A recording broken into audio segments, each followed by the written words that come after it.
On September 11, 2001, Mickey Kross was a 25-year veteran lieutenant of the FDNY assigned to Engine Company 16 in Midtown Manhattan when his company would be dispatched to the World Trade Center.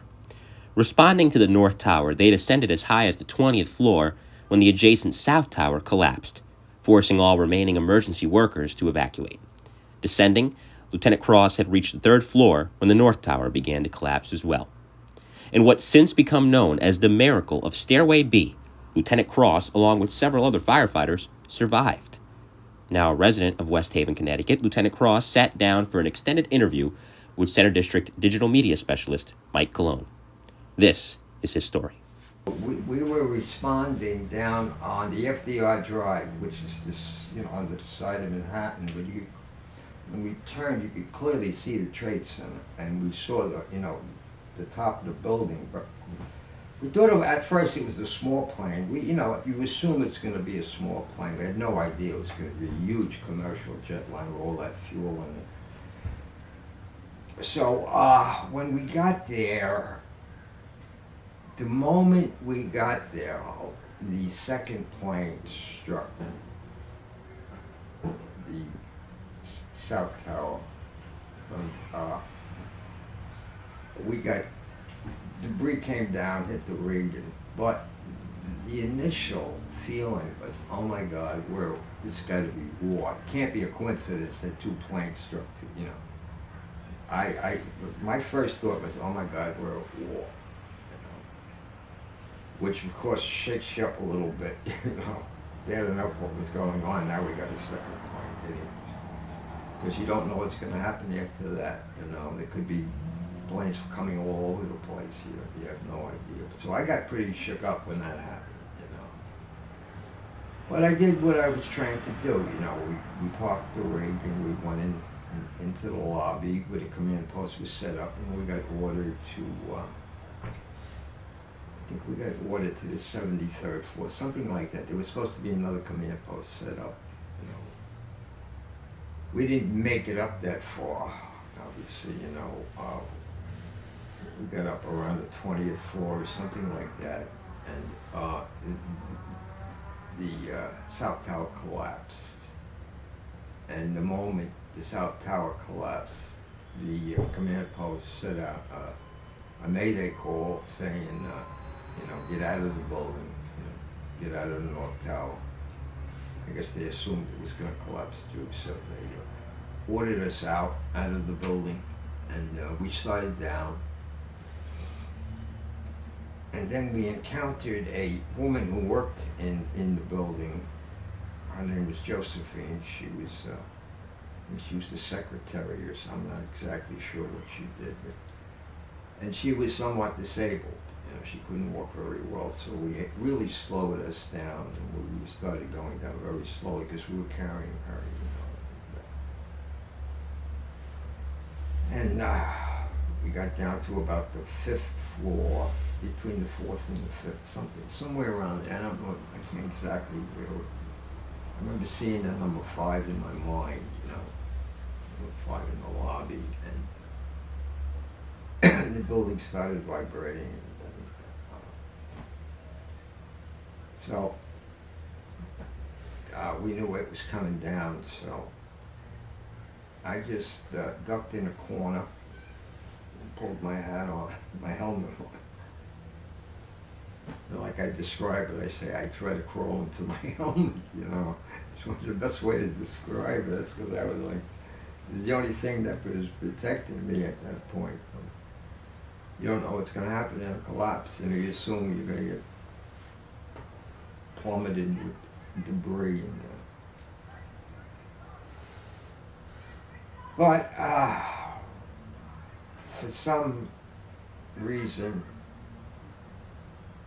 unexplainable to me, I couldn't. A section of Stairway B that I was in, Stairway B as in boy, did not collapse between like the 2nd and the 6th floor, something like that.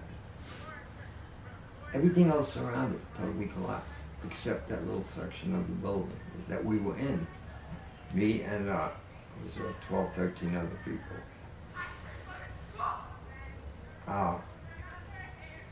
somebody once explained it to me. I went to a lecture once, it was an engineer, and he said in every major catastrophe, there's always a little section that stays intact, everywhere.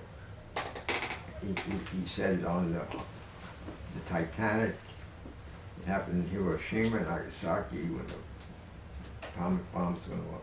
There's always a little section that does not get affected. It's inexplicable, you know, but that's where we were. We were in that one little section of the building that did not and the rest of the building totally collapsed, except for that small little section that we were in. And that's why I'm here talking to you. Yeah, and it's an incredible story. Obviously, there was devastating loss that day, and total over 2,600 people at the Trade Center alone, not even counting the Pentagon and the fatalities there in Shanksville, Pennsylvania, would perish in this attack. For the responders, the numbers were astronomical: 60 police officers, 37 from the Port Authority Police, 23 from the NYPD, 8 EMS personnel, 1 fire patrolman, Keith Roman. The staggering number amongst all of that is, of course, the 343 New York City firefighters who were killed when the towers collapsed. And, you know, there's a lot of people that are either too young to recall that day, Of course, yeah. or, you know, in our case now, we actually have a firefighter within our ranks who was not even born when this happened. Yeah, right. They were not, right, they hadn't been yeah. born yet. So for Well, those the years go on, you know, I mean. of course. So that's why I wanted to ask you too, for those that are either too young because they were babies when that day happened or weren't born yet, what do you want them to know about that day and the heroism that was displayed that day? Well, it was a major attack on United States soil, which hasn't occurred since World War II, right? Pearl Harbor. Pearl Harbor, yeah. So it's quite a unique event. And the fact that it happened, could anything like that ever happen again? I don't know. We hope not. Pray not that it never happens again, but it can. So we have to be, you know, kind of alert to those things and always be prepared for some kind of major catastrophe, no matter what that preparation involves. You know, I don't do that kind of work, I don't know, but there are those that do. And, you know, we have to be just aware of that, an awareness that